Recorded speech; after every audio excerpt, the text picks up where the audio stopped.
समय की बात है। एक सुंदर से गांव में रहता था एक पुजारी जिसका था एक चेला। एक दिन दोनों वन के भीतर कहीं जा रहे थे।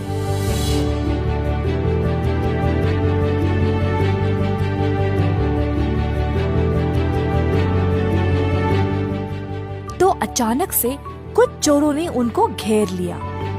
पुजारी ने उनको बोला कि उनके पास कोई पैसे नहीं है, फिर भी चोरों ने नहीं मारा।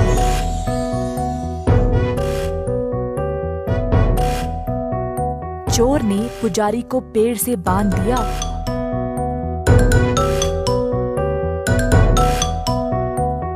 और उनके चेले को घर वापस जाकर पैसे लाने के लिए कहा।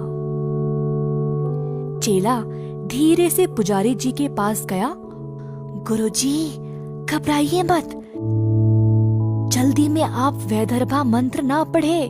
मैं घर जाकर पैसे लेकर जल्द से जल्द वापस आऊंगा।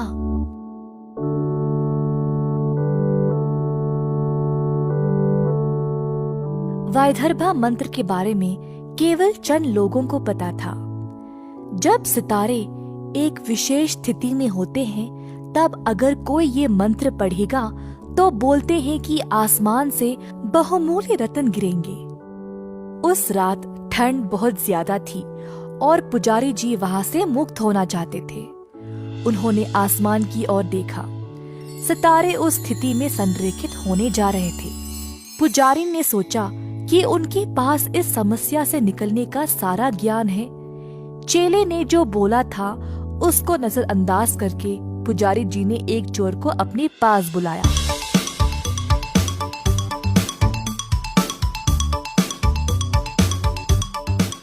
तुम लोगों को धन चाहिए ना? मुझे वैदर्भा मंत्र का ज्ञान है। अगर मैं वो मंत्र पढ़ूंगा तो आसमान से सुंदर रत्न गिरेंगे। तुम लोग सारे रत्न ले लो और मुझे जाने दो। सारे चोर ये सुनकर आश्चर्य रह गए।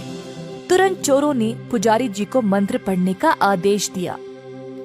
नहीं नहीं, मैं ऐसे ही ये मंत्र नहीं पढ़ सकता। मुझे तैयारी करनी पड़ेगी। पहले मुझे स्नान लेना पड़ेगा। स्वच्छ वस्त्र पहनने के बाद ही मैं ये अनुष्ठान कर सकता हूँ।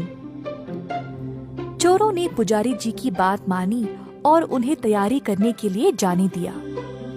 पुजारी जी तुरंत पास वाले नदी के पास गए और स्नान लिया।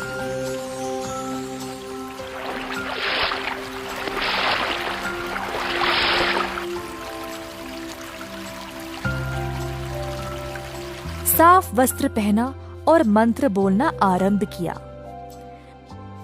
सारे चोर सोच में पड़ गए। क्या ये सब सच है? सही में आसमान से रत्न गिरेंगे क्या? और कितना इंतजार करना पड़ेगा?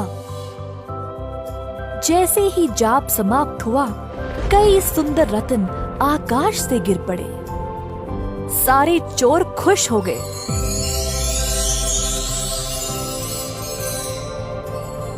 और रत्नों को आपस में बांट लिया। इसी दौरान एक और चोरों का गिरोह सब कुछ देख रहे थे।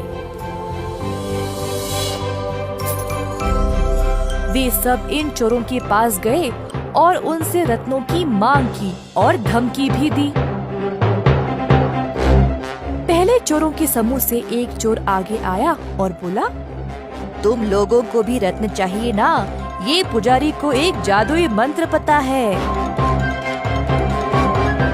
अब इन चोरों ने पुजारी को पकड़ा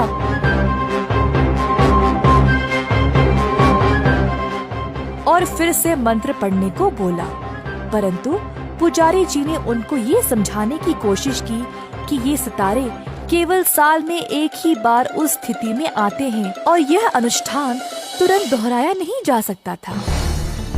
पुजारी जी ने सोचा, मुझे अपने चेले की बात सुननी चाहिए थी। मैं इस संकट में पड़ता ही नहीं।